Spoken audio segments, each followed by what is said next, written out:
पानिपताचे मैदान घोड्यांच्या धाव्यास फार अनुकूल.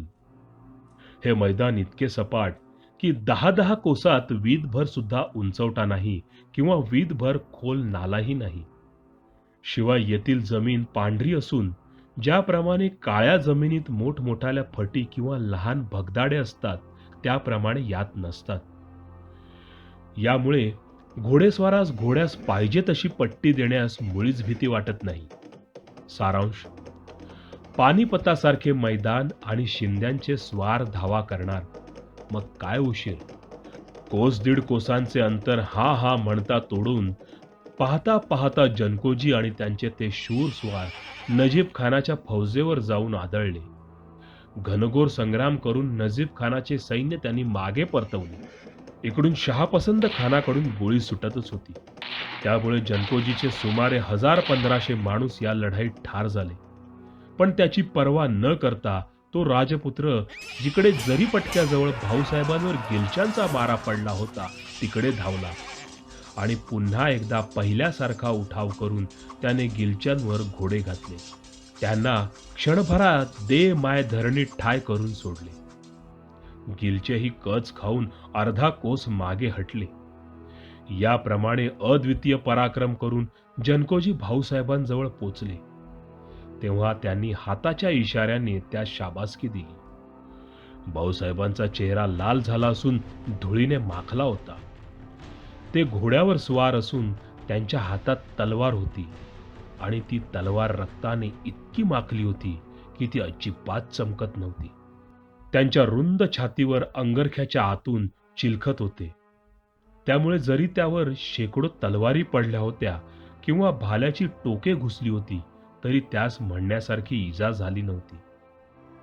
आपल्या लोकास हिंमत देण्याकरिता भाऊसाहेबांनी शहाजणे वाजवण्याविषयी हुकूम केला. ते जयाचे वाद्य वाजू लागले तेव्हा कित्येक शूर घोडेस्वार जे रणभूमी सोडत होते ते परत आले. त्यावर जनकोजी म्हणाला, भाऊसाहेब, तुम्हा सोडून रणांगणातून निघून जावा असं माझ्या मनातच येत नाहीये. आकाश फाटलंय हे मला दिसतच आहे. मारता मारता मरू, पण रणांगण सोडणार नाही हाच निश्चय. जनकोजी, आमची डावी बाजू अगदीच खचली आणि उजवीकडे फक्त तूच राहिलायस. शत्रू मोठ्या जमावाने येत आहे, पण याला तू आणि मी दोघेही असलो तरी पुरेसे आहोत. असे म्हणून भाऊसाहेबांनी आपला घोडा पुढे काढला. जनकोजीही आपल्या घोड्यावर स्वार झाले. यावेळेस सोनजी भापकर भाऊसाहेबास आडवे झाले आणि हिम्मत करून म्हणाले, भाऊसाहेब, गिलच्या जमाव करून आपल्यावर येतोय. आता जयाची आशा नको. मरण वाढून ठेवलंय तर आपण पाय काढा. जनकोजी बाबांनाही आपण बरोबर घेऊन जा. आम्ही तोंड सांभाळतो. आपण दोघे जिवंत राहाल तर गिलच्यांचा पुन्हा समाचार घ्याल. आमचं एवढं ऐका आमचं एवढं. अजून वेळ आहे, निघा आता. तेव्हा तुकोजी शिंदेही बोलले, होय महाराज, मलाही असंच वाटतं. क्षात्र धर्माची तर कमाल झालीये. आता केवळ कुत्ते मोतीने मरावे त्यापेक्षा निघावे हे उत्तम. यावर भाऊसाहेबांनी उत्तर दिले, तुकोजी बाबा, सोनजी बाबा, तुम्ही म्हणता ते खरे, पण रावसाहेब आम्हा सोडून गेले. आम्ही नानासाहेबास काय तोंड दाखवावे. इब्राहिम खान गार्दी यास इमान दिले. तो मुसलमान केवळ अविंध शत्रूचा जातभाई. त्यानेही इमानास जागून रणांगणी देह ठेवला. यशवंतराव पवार धारातीर्थी पडले. माझा समशेर घायल होऊन पडला. हजारो स्वार नावानिशिवार मी शत्रूवर घातले. त्यांनी मर्दुमकी करून माझ्याकरिता प्राण दिले आणि मी परत जाऊन दक्षिणेत कोणास तोंड दाखवू. या सर्वांचा बळी देऊन आता मी आपला जीव वाचवावा ही गोष्ट होणे नाही. आणि आता या क्षणी जर मी मागे फिरलो तर राहिलेल्या फौजेचा अगदीच धरबंद सुटेल. आपल्या फौजेचा गुणच आहे, मालक उभा आहे तर तो लढेल आणि मालक फिरला तर जाग्यावर कुत्राही उभा राहणार नाही. मी पळ काढला तर जी माणसं तोंड देऊन उभी आहेत ती पळतील आणि मग गिलच्यास मैदान मोकळे सापडेल. एकही मनुष्य इथून निघू शकणार नाही. ज्वारीच्या कणसांप्रमाणे अविंद पळणारांची डोकी सपासप उडवतील. तुकोजी बाबा, आम्ही पळालो तरी आता मरण आहेच, मग धारातीर्थी देह का न ठेवावा? तुकोजी बाबा, हे कुरुक्षेत्र आहे. इथे कौरव पांडव लढले, 18 अक्षौहिणी सैन्य गारद झाले, पण येथून कोणीही पुरुष पळाला नाही.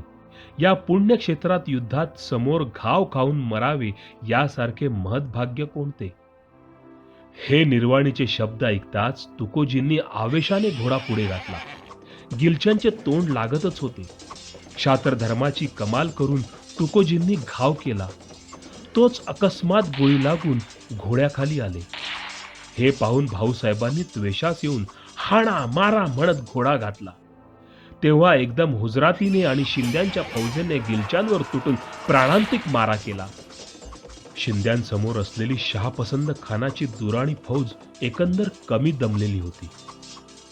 पण शिंद्यांचा दरारा मोठा असल्याने त्याने आपणहून मारामारी केली नव्हती आणि शिंद्यांच्या शिलेदारीचे हल्ले तोडण्याकरिता त्याने आपल्यासमोर लहान लहान खंदक खोदले होते. दोन्ही बाजवा एकमेकाला रेटून गोळागोळी करत होत्या. शिंद्यांची फौज राहून राहून रिसाल्याचे हल्ले करीत होती. भाऊसाहेबास जनकोजी येऊन मिळालेच होते. त्या दोघांवर आता हे निवडक 10,000 रोहिले आणि गिलचे चालून आले. पहिल्याच तडाक्यात तुकोजी शिंदे ठार झाले. तेव्हा भाऊ आणि जनकोजी त्वेषाने चढून त्यांनी गिलच्यांवर इतक्या निकराने प्रतिहल्ला केला की या दोन्ही सैन्यांच्या टकरीत ठिणग्याच उडाल्या. यावेळेस संध्याकाळचा सुमारे 3-4 घटकांचा दिवस बाकी राहिला होता. 10,000 ताज्या दमाचे गिलचे आणि रोहिले त्वेषाने दातांनी ओठ चावून पुढे सरसावले आणि सुमारे 5-6 हजार थकलेले पण केवळ निर्वाणीच्या शूरत्वाने लढणारे मराठे यांच्यामधील तो शेवटचा संग्राम फारच भयंकर झाला. न भूतो न भविष्यती अशी मारामारी सुमारे 1 घटकाभर झाली. बंदूक तर राहूनच गेली. भाला आणि तलवार यांची गाठ पडली.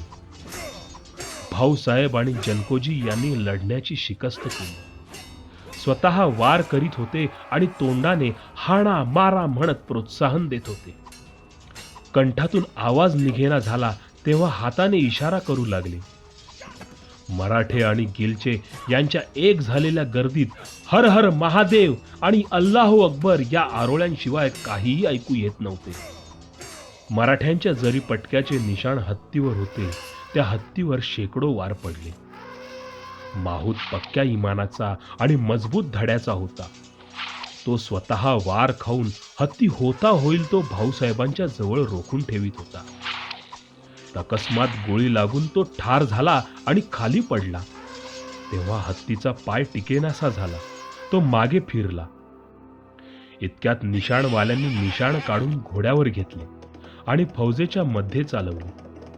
इतक्यात भाऊसाहेबांच्या घोड्यास वार लागून तो जायबंदी झाला. तेव्हा भाऊसाहेब पाय उतार झाले आणि दोन्ही हातात पट्टे चढवून जेथे गिलच्यांची अतिशय गर्दी झाली होती तेथे बेलाशक शिरले. चारी बाजूने तलवार उसळत होती. भयंकर धुमश्चक्री चालू होती. भाऊसाहेबांसोबत जनकोजीही होतेच. उभयता खासे कोणी दृष्टीने पाहिले नाही. आसमानात गेले की पृथ्वीवर राहिले हे ईश्वरी कौतुक ब्रह्मादिकास न कळे तेथे मानवीयास कोठून कळणार. भाऊसाहेब आणि जनकोजी दिसता दिसेनासे झाले. तेव्हा जरीपटक्याच्या निशाणाचे घोडे इकडे तिकडे भटकू लागले. शेवटी घोड्यावरचा निशाण धरणारा मनुष्यही ठार झाला. तेव्हा निशाण जमिनीवर पडले. लढाई बंद झाली. मराठ्यांनी पराक्रमाची शर्थ केली. पानिपतचा संग्राम समाप्त झाला.